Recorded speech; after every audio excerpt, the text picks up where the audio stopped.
Good evening and welcome everyone. I would like to welcome our guest speaker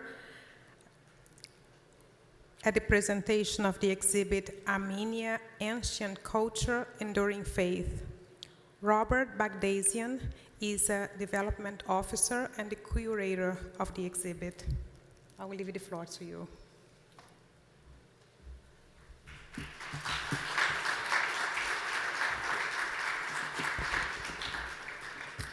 Thank you very much. Thank you, Marcia. It is an honor and a pleasure to be here. In this next half hour, with help from my friend Haig, I will present a brief overview of the Armenia exhibit that is comprised of 25 posters sharing parts of our Armenian history, culture, and Christian faith. And then I will speak how my sleepy Armenian soul has been and is being awakened in preparing for this weekend. As you can see here, this slide is a beautiful, beautiful visual introduction to the exhibit theme. In the background, you see the biblical and iconic 17,000-foot dormant volcano, Mount Ararat, described in the book of Genesis as the landing spot for Noah's Ark and is the birthplace of our Armenian identity and nation. It is overlooking the historic and iconic Ararat Armenian Apostolic Monastery built in the 7th century over a 3rd century dungeon of the same name, Ararat, or Deep Pit. I will now share with you a 6-minute welcome video and introduction to the exhibit from my friend Haig Chahinian. If you've been to the exhibit, this may be a repeat. If you haven't, I think you'll find it a helpful overview of the exhibit.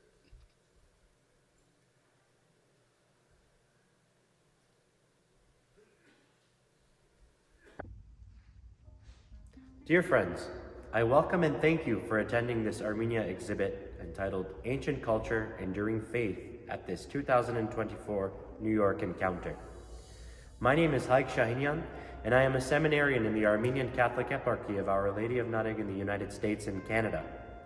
On behalf of His Excellency Bishop Mikhail Muradian, our eparch who is based in Glendale, California, we humbly welcome you as the sponsor of this Armenian exhibit.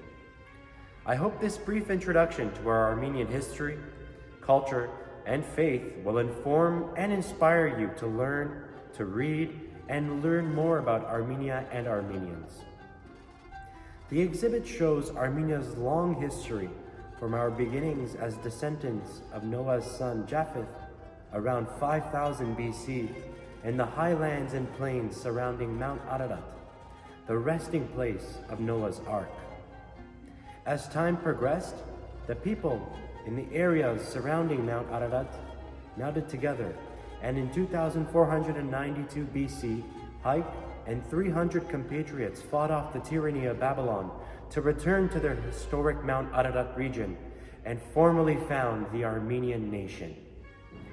Being in strategic crossroads between Eastern and Western powers, the centuries that followed included many periods of the Armenian nation and people fighting for their independence and self-determination, with varying degrees of success against nations and empires that surrounded and often invaded them.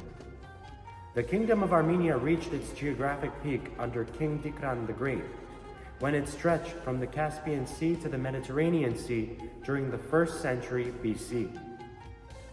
By the time of Christ in the 1st century AD, the Persians controlled the Armenian region, but allowed Armenian kings to oversee their territory and people. Christ's apostles, Saint Thaddeus and Bartholomew, preached the gospel of Christ in Armenia, which began a new chapter for Armenia. When King Sanadruk's daughter, Saint Sanduk, converted and became a Christian, she also became the first Armenian martyr for Christ, when her father killed her for her faith. King Tritides III of Armenia was also a persecutor of Christians, and threw the preacher Saint Gregory the Illuminator into a deep pit for 12 years. When the king suffered an injury that made him wild like a boar, his daughter had a dream that only Saint Gregory could heal him. As a result of her dream, in 301 AD, she had Saint Gregory released from the pit and he prayed over the king, and God healed him. The king's deliverance led to his baptism in Christ, and then he also proclaimed Armenia as the first Christian nation. Following his conversion, the king allowed St. Gregory to spread the Christian faith and build churches all over Armenia as its first Catholic bishop. As the exhibit panels show, our Christian foundation and way of life has grown and sustained Armenians with hope for over 1,700 years, despite an ongoing pattern of suffering from religious persecutions, occupations by foreign powers, ethnic cleansings, and genocides. As I look around the world, I see many people, including Armenians in recent centuries, walking in the footsteps of Jesus Christ. It seems to me that all of us need the three things that preserved the Holy Family during their suffering and exile in Egypt: faith in God with a strong relationship with Him, a healthy and supportive family life, and friends and community who help sustain us. This past year, in 2023, we saw the 10-month blockade of 120,000 Armenians in Artsakh, an Armenian territory, which led to their starvation, bombing, and then their eviction on September 19, 2023. In times like these, we remember and embrace the same three things that preserved the Holy Family in Egypt: faith in God and a strong relationship with Him, a healthy and supportive family life, and friends and community who help sustain us. The stories of the Bible, the life of Christ, the history of the Christian Church, and the experiences of Armenian Christians all lead us to dare to have hope. We know and believe God is at work even in our sufferings to heal and save our souls as well as the souls of our enemies. As St. Paul said in his epistle to the Romans, we rejoice in our sufferings because we know that suffering produces perseverance. Perseverance produces character, and character produces hope. And hope does not disappoint us because God has poured out His love into our hearts by the Holy Spirit, whom He has given us. The ancient historian Yerishe wrote that the Armenians' Christian faith and hope is not like clothing that can be taken off and discarded, but is like our very skin. You see, being Armenian and being Christian are like two wings of the same bird. The bird cannot fly with one wing, but with two wings it soars. Thank you for coming to our exhibit, and may God bless each and every single one of you and your families with His love and peace now and forever.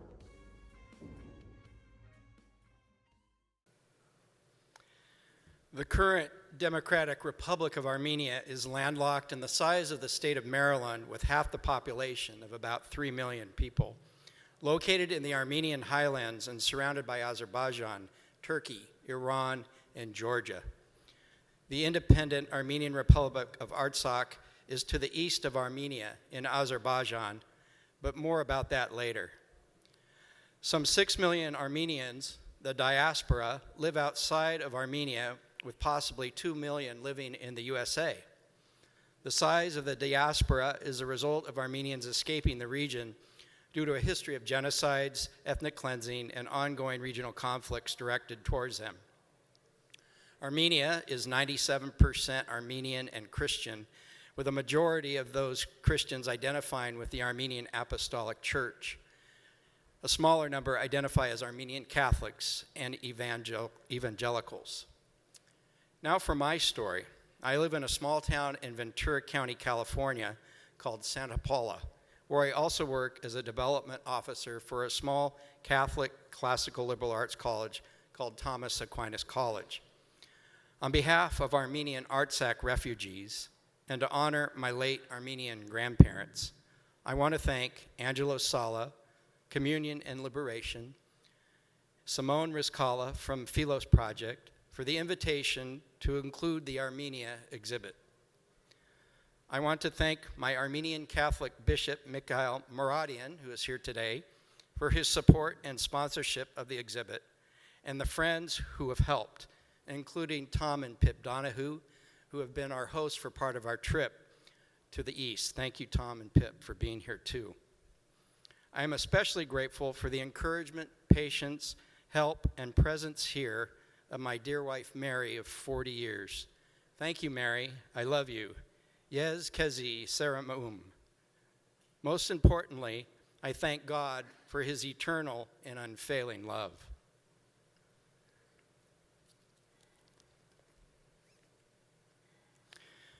Borrowing from the theme of the New York Encounter, I am titling this talk, Tearing Open the Sleeping Armenian Soul, referring to the deepening of my mind and heart in preparing this love story. How I ended up here is a bit of a mystery and a marvel, but God's ways are mysterious and marvelous, as he often picks, pushes, and wakes up the most unlikely people to be his instruments. I hope I am his instrument and that I don't put you to sleep.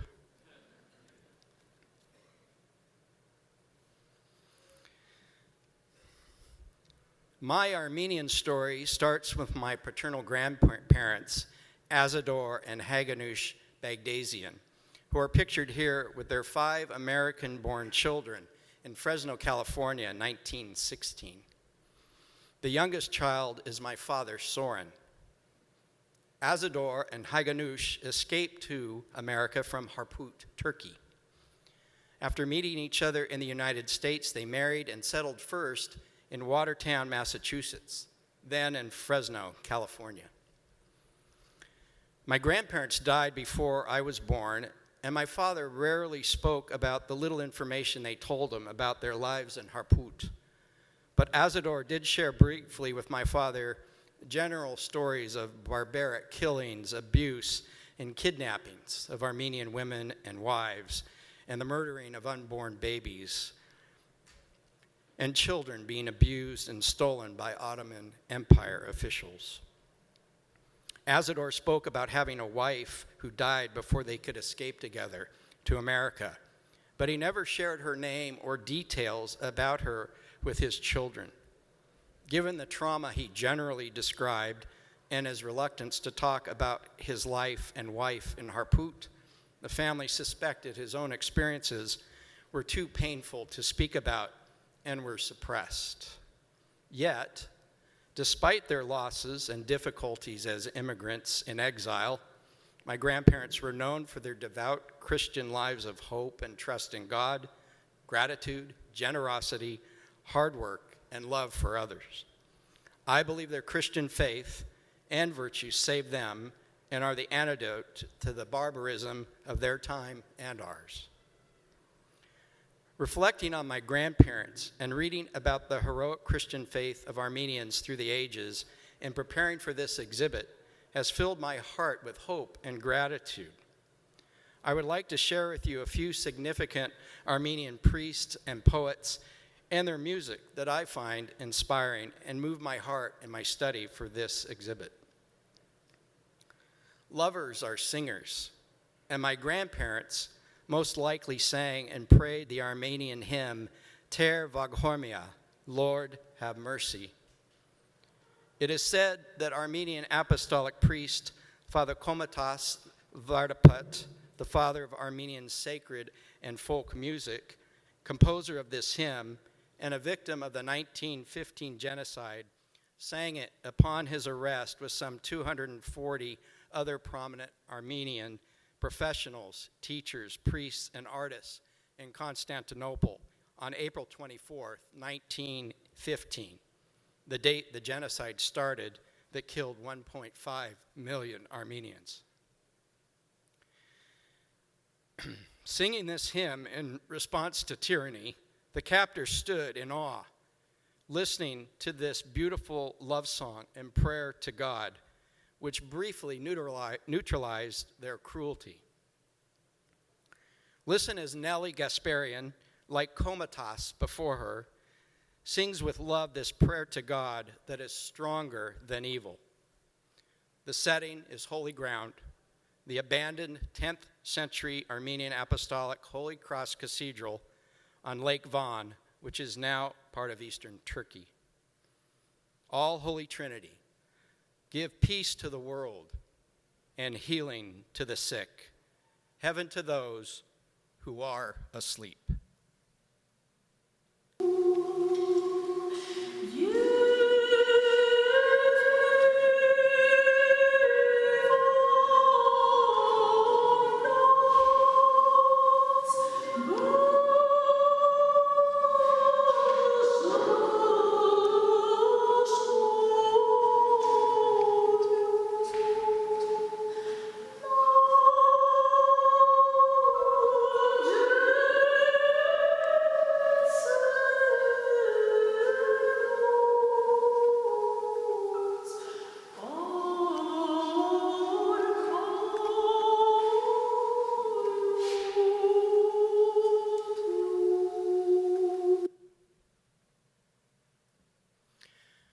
Armenian monk Saint Mesrop Mastats invented the Armenian alphabet in 405 AD after Armenia was divided in two by the Byzantine and Persian empires.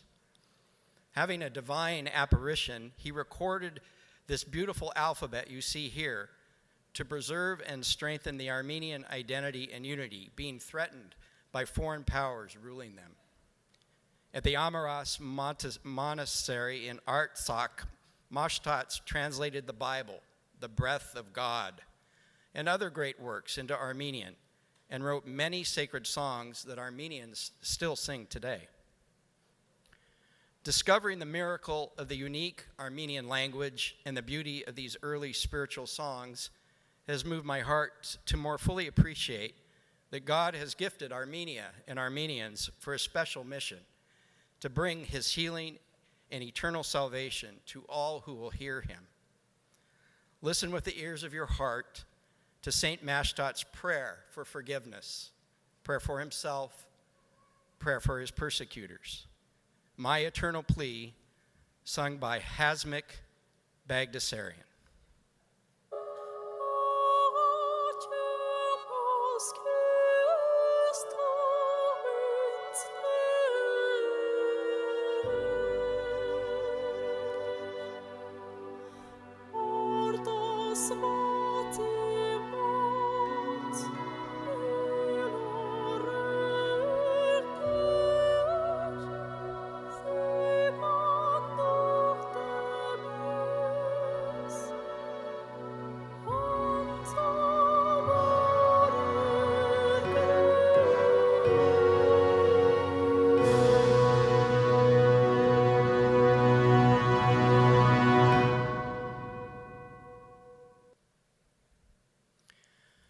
Continuing the crimes of the genocide some 100 years ago, recent historical events jolted this sleepy Armenian soul in a deeper way. After 10 months of being blockaded and starved, on September 19, 2023, the tragedy of ethnic cleansing, as defined by the International Criminal Court, was completed against the 120,000 Armenians living in their 3,000-year-old homeland known as the Republic of Artsakh in Azerbaijan. The citizens of Artsakh were bombed, forcing them to surrender and flee immediately for their lives, becoming exiles and refugees to Armenia, as illustrated in this slide. How does a mature soul respond to evils like this without becoming like the criminals? I've wondered and thought about that a lot. The Bible narratives, the life, death, and resurrection of Christ, and the examples of his saints and common followers all point the way.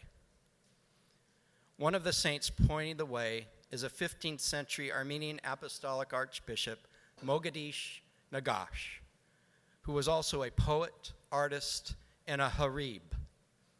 Harib is an Arabic word for exile or stranger without a home. It is a word that Nagash used to describe himself and to describe all of us in this temporary valley of tears we call Earth. Nagash was made a harib for his Christian faith by the Ottoman Empire. In response, he wrote poems reflecting on the hardships of being a harib, but also wrote that this experience is mitigated by having an eternal perspective.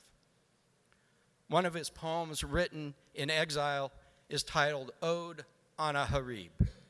I discovered this poem and 14 others he wrote through the music of the Armenian American composer John Hodian, who with his Yerevan-based Nagash ensemble beautifully performs Nagash's poetry.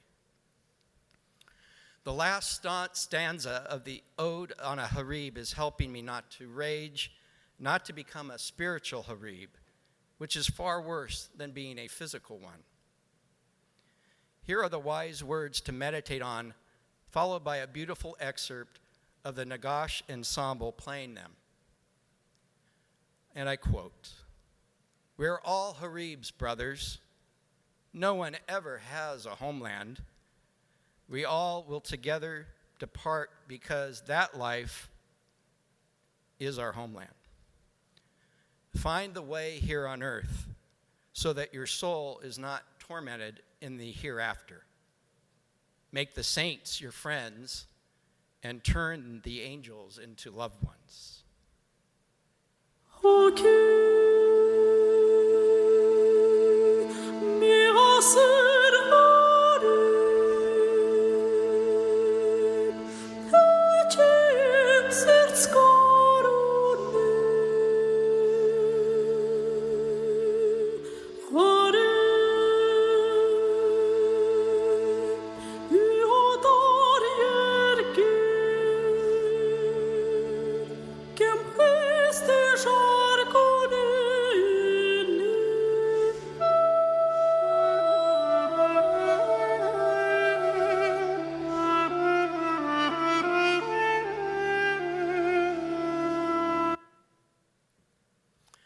I would like to share a more recent story that also illustrates how our history and faith helped to renew the face of the earth.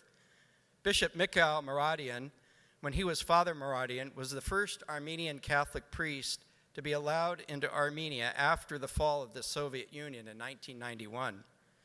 In 1992, then Father Maradian visited a remote Armenian village, Skvilsi, Georgia, on the northern Armenian border. Despite 70 years of religious suppression and persecution under communism, every Sunday, the faithful would go to the church and place priestly vestments on the altar, hoping and praying for the day a priest could come and celebrate the divine liturgy, offering Christ's body and blood to them in the sacrament of Holy Communion. When Father Maradian approached the village by car, still a mile away, he was astonished at what he saw. Carrying green branches and flowers, the villagers were walking to greet him. They refused to let him step out of the car. Instead, singing hymns, they escorted him to the church, like the joyful procession with Christ as he entered Jerusalem. Their long and patient prayers were answered. Because of their strong faith and renewed spirit, Father Maradian began weeping, stating, "I went to proclaim Jesus to them, but I was taught by the beautiful, enduring, and charitable faith they had." In closing, let us remember Haig's words in the opening video and embrace the same three things that preserve the Holy Family as Haribs in Egypt and Armenians as Haribs through most of our history, and all of us who are Haribs waiting our eternal home. Faith in God and a strong relationship with Him, a healthy and supportive family life, traditions, friends, and a community that helps sustain us. What the future holds for Armenia as a geographic nation is uncertain. Our neighbors to the east and west claim Armenia is theirs, and right now have troops on their border, poised to make this happen. Sadly, these aggressors have not yet learned that the vices of greed and tyranny puts them on the losing side, if not now, for eternity. May Armenia be able to defend itself and survive, but most importantly, may they and all who hold fast to the eternal truths that the divine virtues of faith, hope, and love will abide. Evil and the evildoers will eventually pass away, while all those on St. Gregory the Illuminator's side will endure forever. Please pray for Armenia and Armenians to fulfill their mission to be lights in a darkened world, and for blind eyes to see and deaf ears to hear. I would like to leave you with one last video clip from the Nagash Ensemble playing Nagash's wise words about forgiveness, something Nagash wrote about a lot. And he titled this poem, and now song, Woe to Those Who Keep a Grudge. It is in Armenian, but I think you'll understand the heartfelt message and the wisdom of this song. Thank you very much. God bless you. Please visit the exhibit, and thank you for your prayers.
Christosi, Kovel Darna.